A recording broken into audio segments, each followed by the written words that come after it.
I'll talk about external and internal boundary conditions in detail, go over briefly global boundary conditions, and then I'll talk about the different types of initial conditions, how you can initialize a 2D model in RAS.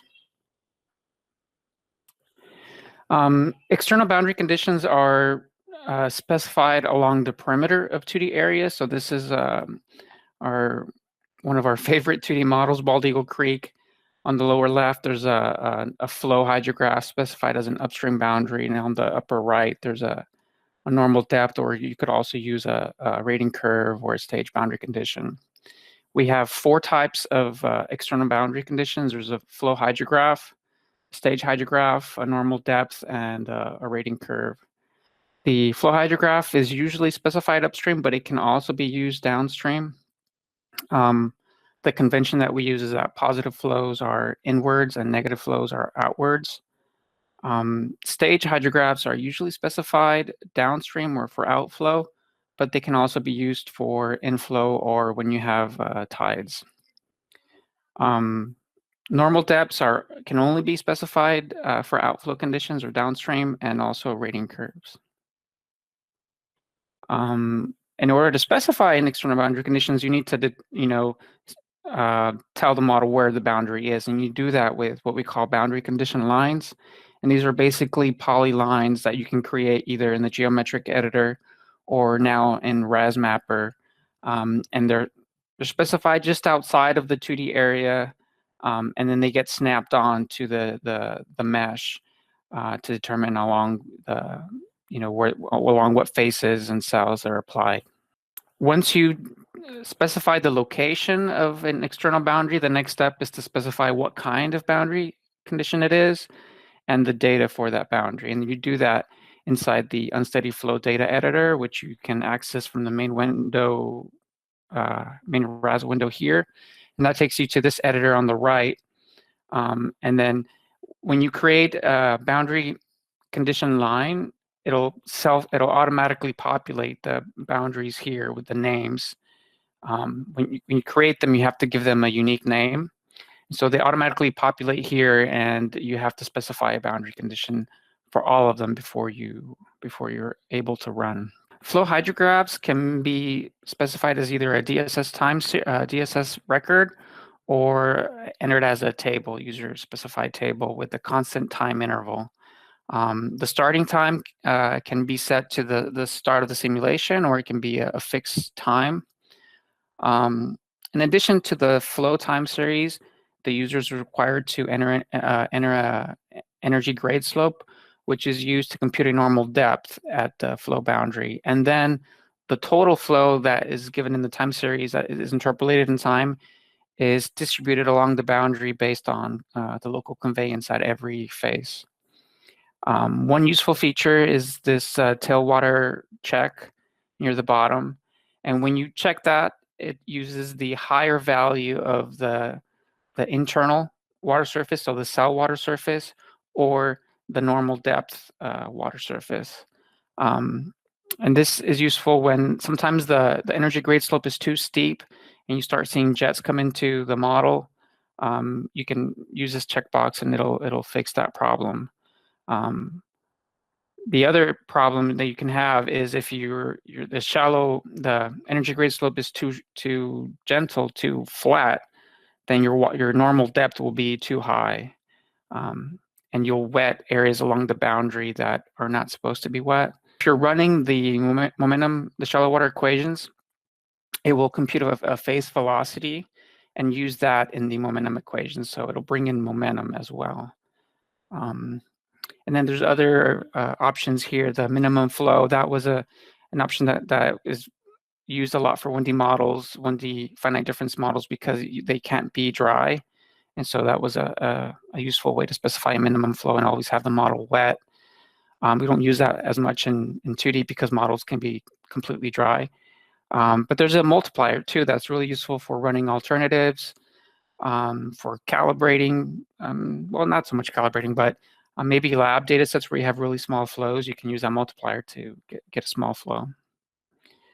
As I mentioned, the flow is distributed along the the boundary based on conveyance. So you can have areas that are wet, other areas that are dry, and that the elevation at the boundary is based on the energy grade slope. The stage hydrograph, just like the flow hydrograph, can be entered as a DSS record or a user table. One useful thing is the option to utilize the initial stage. Because if you have initial stage that is above the terrain, then it'll take that stage and like propagate it inwards into the domain and flood the area that is hydraulically connected to that boundary. So that's a useful way of kind of initializing your model. And it also avoids problems because if your initial stage is way above the terrain and the area inside the model is dry, then you're going to have stability problems or like a big shock coming in from that boundary. One important thing here is that all the faces at stage boundary get assigned the same value. The faces, the cells just inside of those faces may have values that are slightly different because those are actually computed. And usually they're pretty close, but maybe not exactly. They don't have to be exactly the same as the stage that is being specified by the boundary condition. Normal depth can only be specified as outflow. As I mentioned before, it uses a constant friction slope for the entire boundary, so that's an approximation. And the Manning's equation is used to compute the flow at every face along the normal depth boundary. So the stage can vary along the boundary. It kind of should be reserved for cases where you have no other data, stage, or flows, and placed kind of far away from your project area because it's not as accurate as other types of boundary conditions. The rating curve is another type of boundary condition that we have that can only be specified downstream. It obviously the rating curve can be entered by a DSS record or specified as a time series. It interpolates the values from that curve. Here's some important considerations. As like the flow hydrograph, the flow is distributed based on conveyance. You have to watch out for the rating curve. If you're getting the rating curve from previous simulation or somebody else, you have to watch out that it's a smooth curve, doesn't have like discontinuities in it and things like that that could cause stability problems. The zero flow actually doesn't have to be the invert. You can have a zero flow point that is above the invert of the terrain, the lowest point of the terrain. And rating curves can have initialization problems when they're not consistent with the initial condition that you're specifying. External boundary conditions, all boundary conditions really, external boundary conditions are approximate, right? It's not a good idea to put them really close to your project area, the area that you're interested. You want to have kind of like a buffer zone between that and your boundary conditions because they are approximate. Sometimes it's hard to avoid that because sometimes you have data at certain locations, the gauges and things, and they just happen to be close to your project area. And it's not that great to move them further away that much. Like let's say it's a stage. But you want to do that as much as you can. One useful thing is any external boundary condition, you can go to the geometric editor and right click on it, and it has the option to plot the stage and flow at that boundary. So this is a really useful option or feature.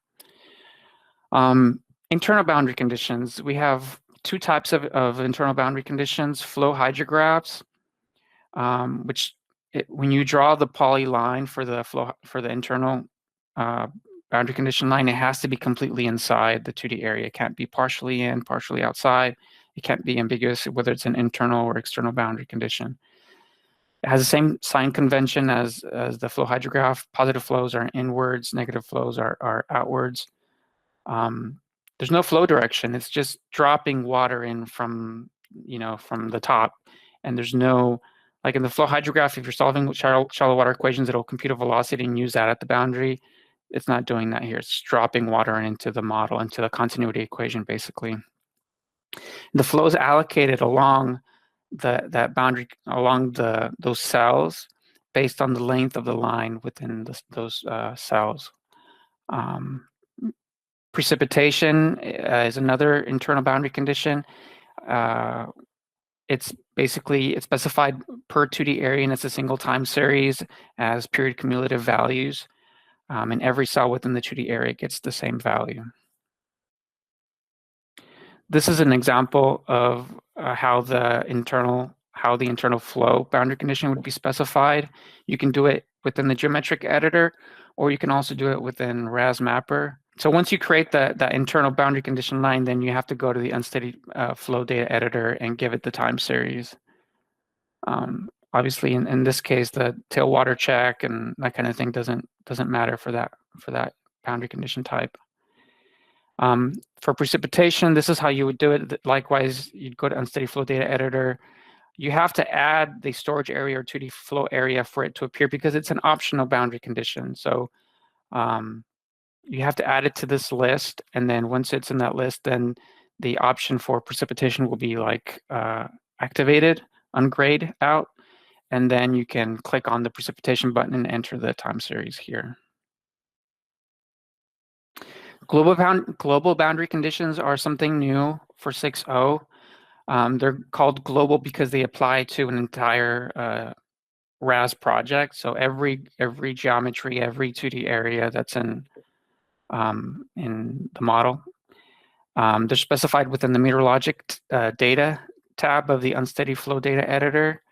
There's different types of global boundary conditions. There's precipitation, evapotranspiration potential, wind, and air density. And the data for each of these can be specified as either point data, like met stations and things like that, constant, just single value, like in this case, precipitation is shown like that, or gridded. So if you have gridded precip data, you can time series of grids, you can specify that. You can give it that. Global boundary conditions is a large topic, and it really needs its own presentation or multiple presentations, especially like the infiltration stuff and all of that. So I won't go into the details of that in this presentation. Initial conditions, how do you initialize a 2D model? Well, I see it as mainly three ways. One is user-specified initial conditions. So you could either let the model start dry, you could give it a single water surface, horizontal water surface for the 2D area.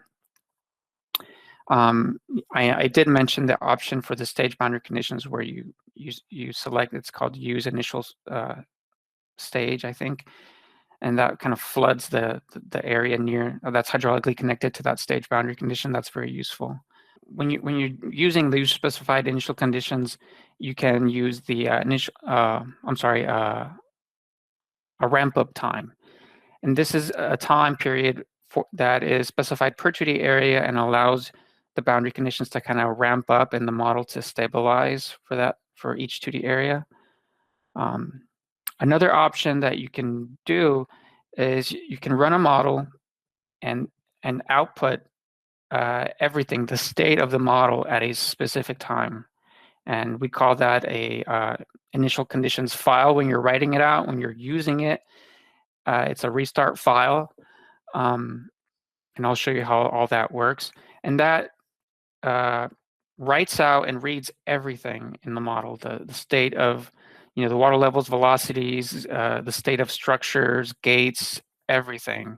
So it's as if you pause the model there and restarted it if it was the same simulation. The disadvantage with that one is that it has to be the same geometry. It has to be completely the same. But one really cool feature that we added in 6.0 is the option to interpolate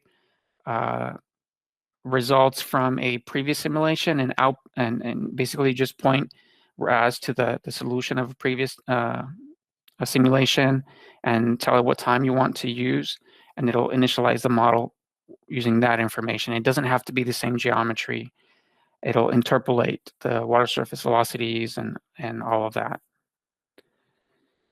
and flows. So previously when we only had 1D finite difference. The model had to be wet everywhere. So initializing was kind of tricky sometimes. Now with 1D finite volume, we don't have this requirement. You can start 1D finite volume completely dry, so this is not so much of an issue. But definitely 2D models can be initialized completely dry. And then you can use the boundary conditions to kind of spin up the model, initialize the model. And so this is an example of the model wetting and drying. That if you are initializing the model from completely dry, you have to take into consideration how long it's going to take for it to wet and really spin up, right? Gary showed that example of like the Columbia River. If you're running those kinds of applications, they have large, sometimes even weeks and months. They're called spin-up times, where you're developing the hydrodynamics, and that takes time, can be slow because there might be resonance and things, internal waves that are happening within the system, and that can take time to develop. But usually for like most applications, it's much smaller, right? A few days. The ramp-up period is a period that is before the warm-up period and is used to kind of increase the boundary conditions over a period of time. And then it holds them constant and allows the 2D area to stabilize before actually running. It's specified as just a time length, and then oh, the box is not correct there. It's shifted. I must have moved this. It's supposed to be over rows 7 and 8. So it's specified as a time length, a period, and a ramp-up fraction. The ramp-up fraction is the time over which the boundary conditions are kind of increased, the stages and flows. So in this case, it's 0.5 over, let's say you had a 2-hour ramp-up period. The boundary conditions would increase over 1 hour and then be held constant over the second hour. And this is an example of the warm-up period kind of in progress. This is a stage boundary condition downstream. There's a flow boundary condition upstream. And at the end of that warm-up period, it really hadn't initialized completely, and not the whole channel wasn't completely wet. So this is a case where it probably needed a longer warm-up period to get to initialize the model more accurately. When you are initializing the model, that you start off, if it helps to use an initial water surface, even a constant water surface for the whole 2D area, for each 2D area, that's better than starting off dry, because, and like the plot on the left is for that previous example I showed where it starts dry, and the one on the right is where it starts initially wet. And there's the one on the left shows a period where the water level will increase really quickly during the beginning of the simulation. And when you have rapid changes in water surface and velocities like that, you can have instability. So it really helps to put some water in the system to begin with, give the model an easier time of computing. Yeah, is there something else that I want to say? Oh, yeah, the starting wet versus dry. Sometimes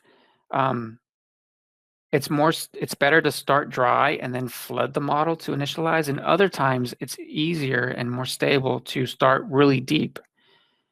Put a lot of water in and then let the model kind of drain into your initial condition that you would like. It just depends on the application and the project.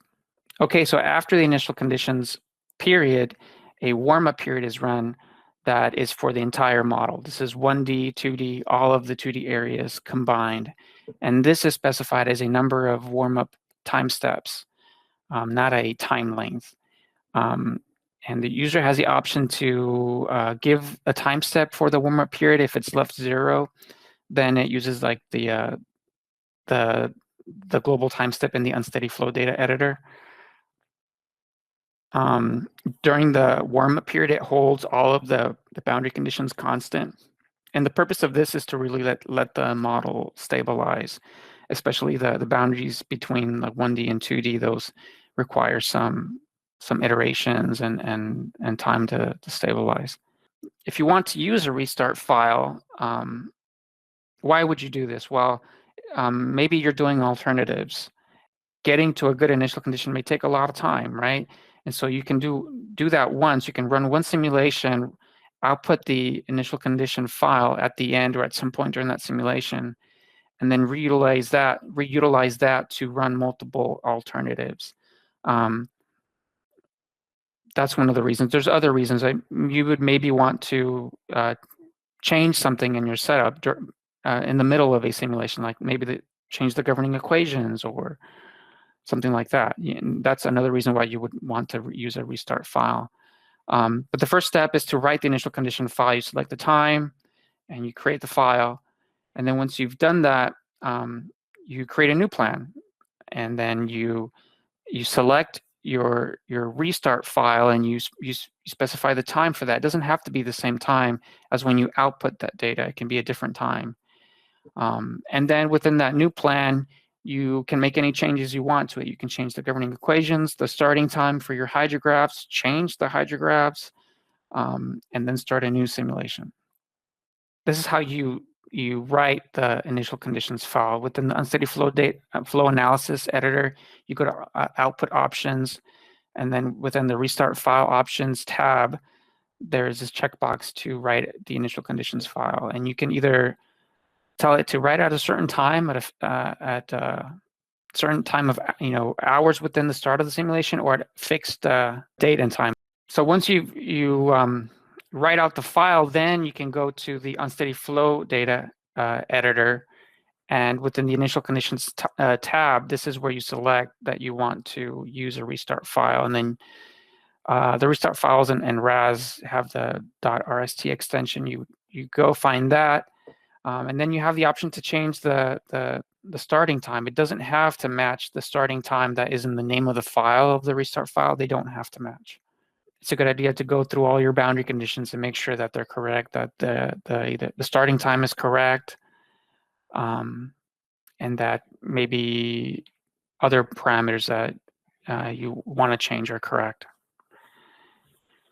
The only thing with the restart file is that it has to be the same geometry. You can't change a 2D area, 1D cross section. It has to be the same. They have to match. However, you can change other things like the governing equations, and that's very useful. You can change the time step, the output interval. Okay, one new feature that we've added for 6.0 that is really useful is to interpolate the results from a previous simulation. And basically, you point it to the results file of the plan results file. And so the name is, the naming convention is project name, and then P, the number, the plan number, and then HDF. You point it to that file, and then you tell it what time you want to use from that file. The geometries don't have to be the same. It'll interpolate the water levels, velocities, and flows using that results file, and it works for both 1D and 2D. So this is a really great feature.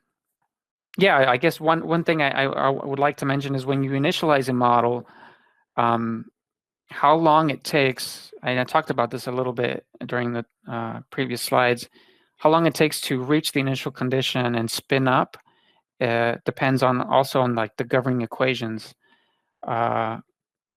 The shallow water equations, because they take into account advection, they will take longer to initialize. Like in this case, the water level was initialized with a flat water surface. And if you were running shallow water equations, you would see that it would take longer to initialize the inflow hydrograph upstream. It would develop like a bulge that would advect or not advect, it would propagate downstream. And that would take longer than if you only used the diffusion wave model, because the diffusion wave model doesn't use the velocities. And similarly, downstream, that boundary condition would take longer to kind of propagate upstream if you were using diffusion wave equations.